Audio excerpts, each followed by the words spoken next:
So good morning, everyone. Most of the audience in this room are Korean, and my Korean is much better than my English. So I'm going to deliver my talk in Korean from now on. 안녕하십니까? 한국의 한국학교는 심원준입니다. 태평양에서 해양 쓰레기 수렴지대, 원래 해양 쓰레기 섬이라고 하면 잘못된 표현이고요. 수렴지대가 발견되고 미세 플라스틱이 전 세계 어디서나 보고되면서 이제 해양 플라스틱 쓰레기의 오염의 심각성이 대두되고 있고요. 그래서 이후로 플라스틱 사용을 제한하거나 뭐 대체 물질을 개발하려는 노력을 기울이는 이제 국가들이 증가는 하고 있습니다. 이제 하지만 아직 뭐 근본적인 해결은 못 되고 있고요. 그래서 이번 세계 해양 포럼에서는 플라스틱 해양 환경오염 실태를 대중하고 공유하고 역발상으로 이를 비즈니스로 연결시킨 아이디어 기업인들하고 NGO를 초청해서 공감과 대안의 시간을 마련하였습니다. 그다음에 공지된 바와 같이 세션 이후에 오후 2시부터는 세계 자연보호기금 WWF하고 함께하는 환경 캠페인도 진행됩니다. 그래서 많은 참여를 부탁드립니다. 예, 그럼 이어서 제가 발표를 시작하도록 하겠습니다. 제 발표가 좀 복잡해 보이긴 하지만 쉽게 설명드릴 테니까 걱정들 하지 마십시오. 이게 잠깐만요. 제가 뭘 눌렀는데 이걸로 바뀌었죠? 예. 저희가 알아둬야 될 게 현재까지 과거 플라스틱이 대량 생산된 다음부터 현재까지 약 83억 톤이 생산된 걸로 추정되고 있고요. 그 중에 약 30%가 현재 사용되고 있습니다. 여러분들 지금 뭐 소지품 중에 있는 플라스틱이 이거에 해당되고요. 우리는 그다음에 재활용이 굉장히 많이 되는 걸로 알고 있지만 실상은 그렇지 않습니다. 여러분들 열심히 세척해서 내시는데 실제 선별장에서 다 재활용되는 게 아니고 버려지는 것들이 있어서 실제 여기 보시는 것처럼 재활용되는 양은 한 8% 내외. 항상 이 순환 서킷 안에 들어있는 건 8% 내외고요. 10% 정도는 소각됐고 전체 생산량의 59%, 약 49억 4,900만 톤인가요? 100만 1,000만억, 100만 1,000만억, 15억, 49억 톤 정도가 과거 65년간 매립됐거나 환경에 유입됐다고 보시면 됩니다. 이제 가로로 되어 있는 79%는 사용된 거 말고 폐기된 플라스틱의 79%가 매립됐거나 환경 중 어딘가 있다는 뜻입니다. 상당히 많은 양입니다. 그래서 이 보시는 그래프가 이제 대량 생산이 이루어진 다음부터 현재까지 플라스틱 생산 그래프인데 잘 보시면 두 군데 정도에서 이렇게 잠깐 꺾이는 데가 있습니다. 1970년대 있었던 오일 쇼크 때 잠시 주춤했고 2008년대 있었던 리만 브라더스 사태의 경제 문제 위기가 있었을 때 잠시 생산량이 줄었다가 다시 가파르게 증가하고 있고요. 보면 1964년이랑 2014년을 비교하면 무려 20배가 증가를 했습니다. 그리고 누적 생산량으로 보면 전체 생산량 아까 83억 톤의 50%가 최근 13년간 이루어졌습니다. 그래서 뭐 학교에서 수학을 조금 배우신 사람들 알겠지만 이 그래프가 이 상태로 계속 올라가게 되면 사실 뭐 이 천정을 뚫고 올라가겠죠. 예. 그래서 2011년 자료를 보면 연간 전 세계에서 2억 8천만 톤 정도의 플라스틱이 생산이 되고 거의 같은 양입니다. 거의 같은 양이 플라스틱 쓰레기로 나옵니다. 그러니까 100을 생산했으면 거의 같은 양이 쓰레기로 나옵니다. 그 중에 800만 톤 정도가 이제 바다로 들어간다고 보고가 됐고 이 연구를 했던 미국의 제나젠백 박사가 인터뷰를 하면서 사용한 말이 인간이 1년에 바다에서 잡아내는 참치의 무게가 650만 톤 정도 됩니다. 그러니까 참치를 650만 톤 잡아내고 1년에 800만 톤씩 플라스틱 쓰레기를 바다에 넣고 있다는 거죠. 무게로 하면 플라스틱이 장점이 가벼운 거기 때문에 부피로 환산하면 훨씬 더 큰 부피입니다. 그래서 2016년 태풍 차바가 남해안을 지나가고 나서 거제도 한 해안 사진입니다. 제가 이제 표현할 때 이제 참혹하다고 표현하는데 일반인들은 주로 바다를 언제 방문하시냐 그러면 여름철에 놀러 가시는 게 대부분입니다. 그때 여러분들이 방문하시는 해안은 요 앞에 있는 해운대 비치처럼 아침마다 치웁니다. 그래서 여러분들은 이런 상황을 거의 못 보세요. 하지만 우리나라 그 해안 곳곳에 보면 이런 데가 널려 있습니다. 특히 사람들이 접근하지 못하는 곳은 1년 내내 쓰레기를 안 치우기 때문에 심각할 정도로 쌓여 있습니다. 그래서 오늘 오후에 여러분들이 일부는 이제 캠페인에 참여를 하실 텐데 세계 연안 정화의 날이라고 인터내셔널 코스탈 클린업의 25년간 자료를 세계 평균입니다. 우리나라가 아니고 보시면 여기처럼 담배꽁초 32%, 푸드 래퍼, 그다음에 뭐 뚜껑 보시면 아시겠지만 다 일회용입니다. 그래서 제가 이걸 굳이 표현하면 뭐 담배 하나 피는데 뭐 5분, 뭐 물 한 병 마시는데 길어야 1시간, 비닐봉지 뭐 30분, 뭐 이 정도 시간이라는 거죠. 쓰는 데는 기껏해야 5분에서 한 2시간 내외지만 한 번 버려지면 뭐 얼마나 가는지는 아시겠죠. 그래서 이따 해안 정화를 하면서 과연 우리 해안에는 어떤 쓰레기들이 많은지 한번 보실 텐데 우리나라 해안은 전 세계 평균하고 좀 틀리게 어업기인 쓰레기가 조금 많은 포션을 차지합니다. 넘어가도록 하고요. 그러면 이런 플라스틱 쓰레기들이 바다에 들어가서 어떤 영향을 미치냐? 보통 4가지로 정리합니다. 첫 번째는 생태계에 미치는 영향이죠. 뭐 사진 많이 보셨을 겁니다. 이렇게 얽혀서 죽거나 뭐 플라스틱을 대량으로 먹어서 폐사한 고래 사진을 보셨을 텐데 UNEP 세계 유엔 환경 계획에서 발표한 거 보면 연간 약 13조 원.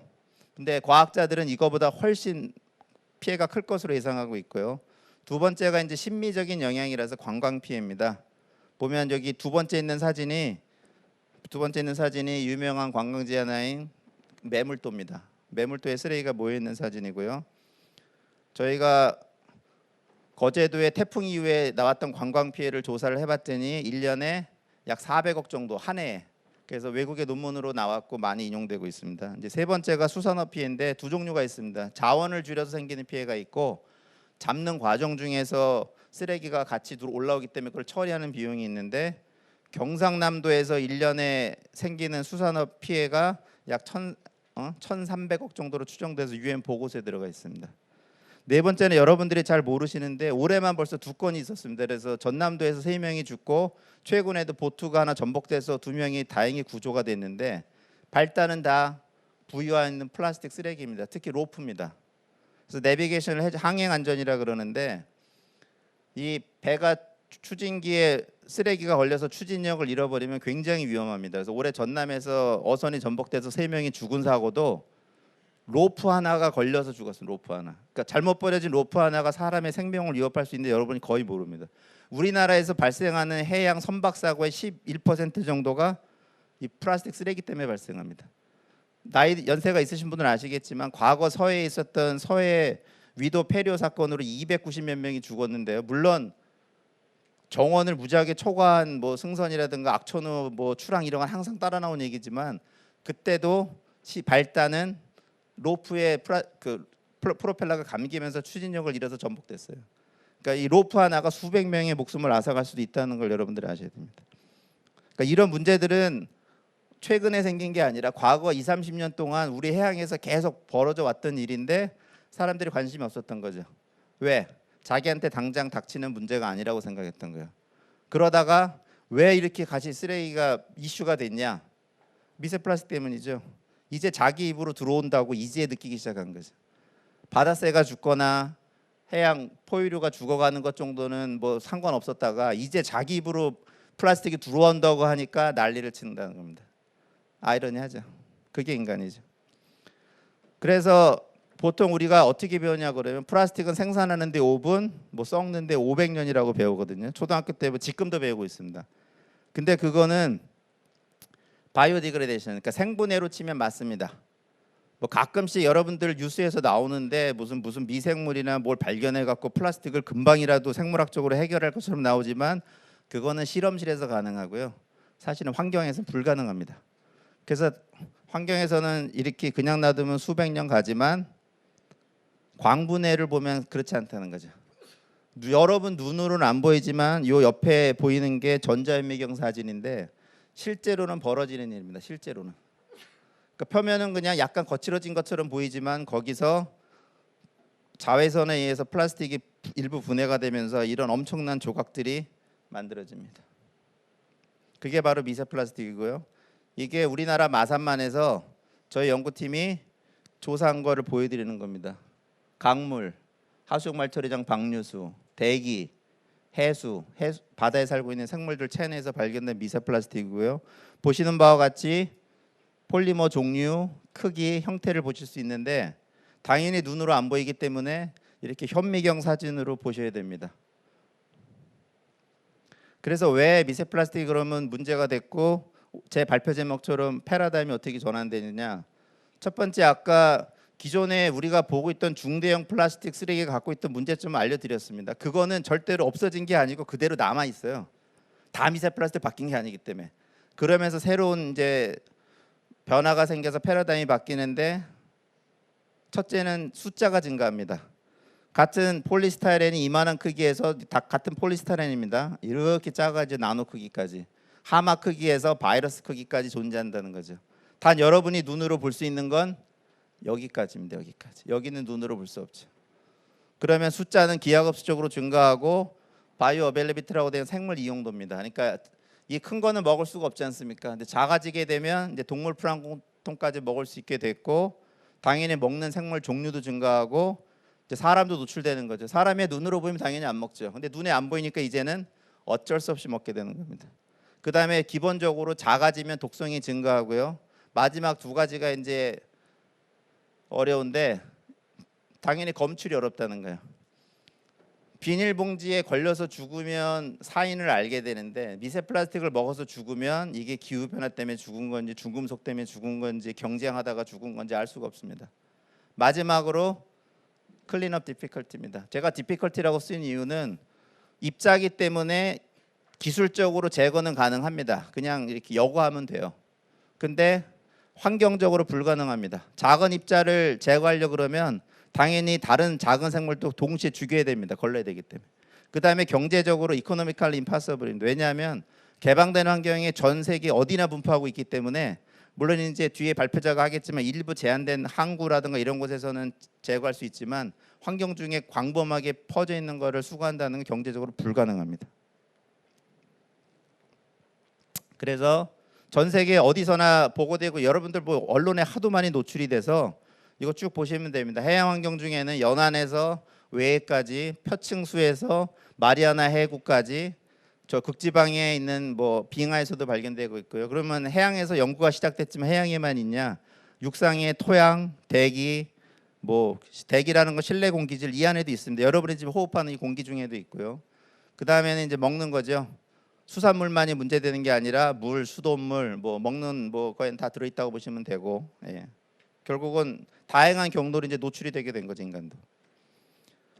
그래서 전 세계 분포를 제가 이렇게 리뷰를 해서 최근에 책에다가 하나 썼는데 이게 북태평양 대양 5대양입니다. 요거는 대륙입니다. 해안가의 쓰레기를 미세 플라스틱을 조사한 거를 보여드린 건데 쉽게 보시면 아시아 대륙하고 북태평양이 가장 높습니다. 물론 평균값은 지중해가 높지만 지중해는 갇힌 바다고요. 이렇게 넓은 북태평양에서 가장 높은 농도를 보인다는 건 시사하는 바가 있습니다. 보통 얘기할 때 북태평양에 비교해서 이 지중해는 그냥 목욕탕이라고 표현하거든요. 베스트오브라 그러죠. 그래서 전 세계 플라스틱 쓰레기를 육상에서 가장 많이 내보내는 전 세계에 있는 강 탑 20, 그러니까 상위 20개가를 조사를 표현을 했는데 그 중에 16개가 아시아 지역에 있습니다. 우리나라는 물론 이제 포함은 안 돼 있는데 뭐 중국, 뭐 인도네시아를 포함해서 이게 새롭지 않은 것은 모델 결과를 봐도 보시는 바와 같이 아이고 요쪽 아이고 죄송합니다. 제가 익숙하지 않아 갖고 이 시스템에 요 아시아 지역 뭐 지중해 지역이 상대적으로 높으니까 고르게 분포하지는 않고 있다는 거고요. 이게 놀랍지 않은 것은 전 세계 플라스틱 생산량의 50%가 아시아 지역에서 이루어지고 있습니다. 물론 이제 수출도 하지만 대부분 사용도 된다는 걸로 이해하시면 됩니다. 그래서 백문이 불여일견이라고 사진을 보여드리면 황해에서 저희가 지난 8월 달에 만타트롤이라고 한 30분 정도 예인을 한 거고요.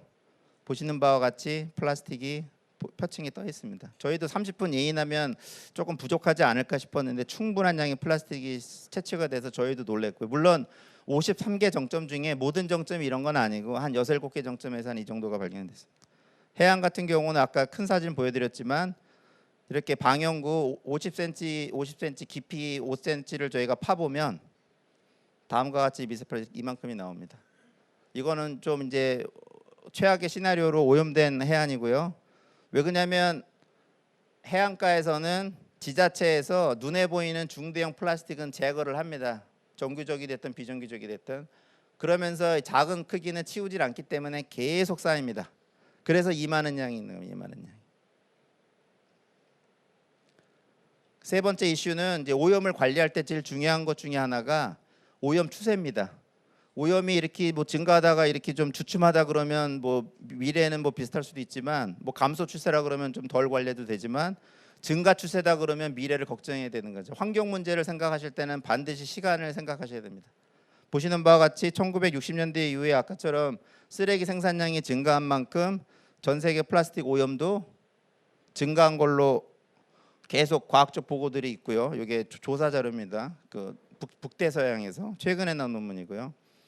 그다음에 일본 과학자가 모델을 한 거 보면 북태평양의 농도는 50년 뒤에는 4배 정도 증가한 걸로 예측이 됐고요.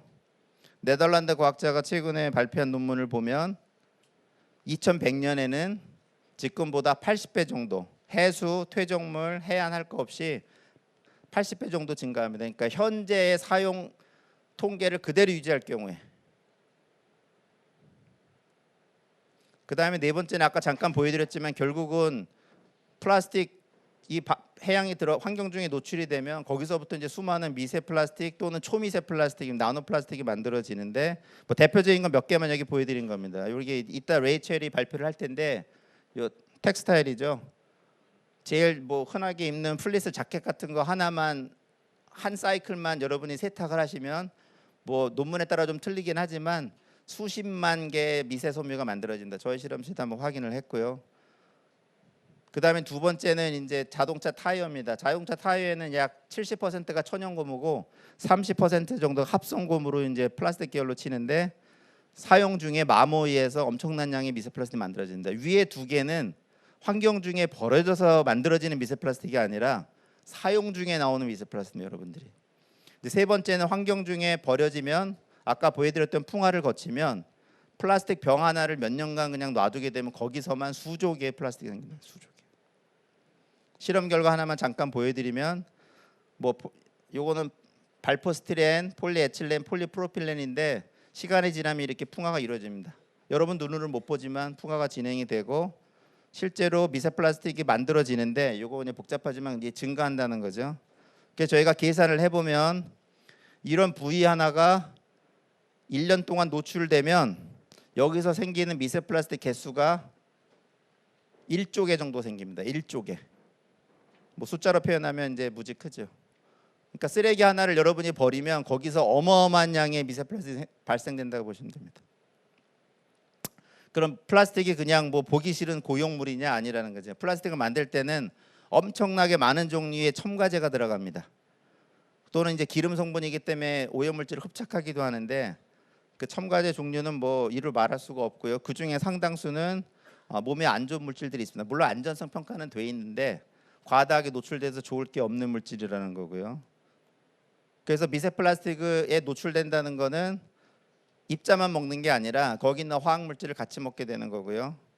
그러면 이것들이 들어가서 그냥 일부 배출은 되지만 장기간 체류할 경우에는 당연히 입자니까 입자가 주는 물리적 영향하고 거기에 포함되어 있는 화학 물질의 영향이 복합적으로 나타나게 됩니다.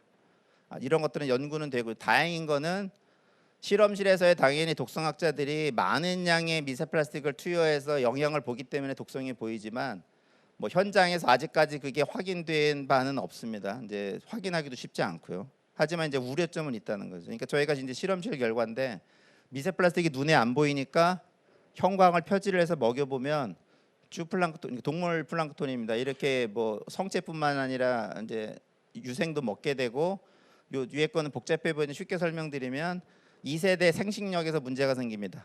그러니까 플라스틱은 아까처럼 영양가가 없기 때문에 먹긴 먹되 포만감만 있고 영양가가 없으니까 당연히 몸에 이상이 발생합니다.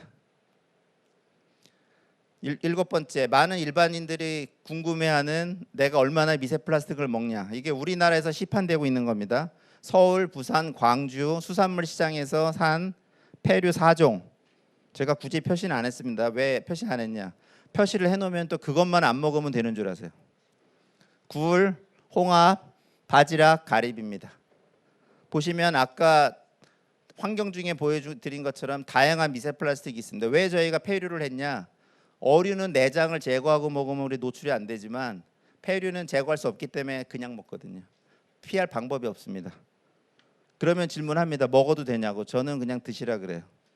왜 그러냐면 여러분은 플라스틱을 사용한 분들이기 때문에 플라스틱을 사용하고 나는 안 먹겠다. 우리말로 코리안생 도둑놈 심보라고 합니다. 예? 드셔도 돼요. 아직 죽을 정도는 아닙니다. 그래서 수산물만 있는 게 아니라 현재까지 보고된 거 보면 맥주, 꿀, 뭐 설탕, 소금, 뭐 물, 뭐 음용수죠. 수돗물하고 먹는 샘물에서도 발견이 됐고요. 그래서 어떻게 되냐? 여러분이 쓰고 버린 플라스틱은 환경 중에 들어가면 쪼개집니다. 쪼개지면 생물이 먹게 되고 그 생물을 우리 식탁으로 올립니다. 그러니까 우리가 먹는 거는 우리가 버린 겁니다. 단 여러분이 버린 걸 여러분이 먹질 않아요. 우리가 먹고 있는 건 우리 앞세대가 버린 거예요. 여러분의 부모님이나 할머니, 할아버지가 버린 걸 먹고 있고 여러분이 버린 플라스틱은 여러분의 자식과 손자들이 먹게 돼 있습니다. 왜 그냥 풍화하는 데는 시간이 좀 걸리기 때문에. 그래서 뒤에 이제 발표하실 우리 WWF에서 최근에 호주 뉴캐슬 대학하고 해서 낸 보고서에 보면 현재까지 과학자들이 밝힌 아까 다양한 인체 노출 경로를 봤더니 양으로 계산하면 우리가 현 시점입니다. 일주일에 신용카드 한 장을 먹고 있습니다. 5g입니다. 근데 아까 제가 말씀드렸죠. 현재처럼 플라스틱을 사용하면 얼마나 증가하는지 2100년 100년 뒤에는 일주일에 그대로 산술적으로 곱하면 일주일에 80장의 플라스틱을 먹는다는 거죠. 그럼 하루에 한 끼마다 3장 정도를 먹습니다. 좀 심각하게 느껴지시죠? 1년에 약 4,000장 정도의 크레디트 카드를 드신다고 생각하시면 됩니다. 그럼 어떻게 줄여야 되냐? 일단은 들어가는 양을 줄여야죠. 수도꼭지를 잠궈야죠. 그 다음에 있는 걸 치워야 됩니다. 미세 플라스틱화 되기 때문에. 그래야 임팩트가 줄죠. 과학자인 제가 하는 거는 이 사이언티픽 인포메이션을 이렇게 제공하는 겁니다. 왜? 플라스틱 인더스트리에는 굉장히 많은 이해 당사자들이 관련돼 있기 때문에 쉽게 안 바뀝니다. 정책이. 그래서 이런 과학적인 정보가 정책 결정에 사용이 되고요. 당연히 그러면 사용량을 줄이고 현재 있는 현존량을 줄여야지 임팩트가 줍니다. 솔루션은 간단합니다. 이 플로우는 제로 에너지가 없어요. 이렇게 줄이려는 의사결정을 하느냐 안 하느냐 선택만 남았다는 거죠. 네, 이상입니다. 네.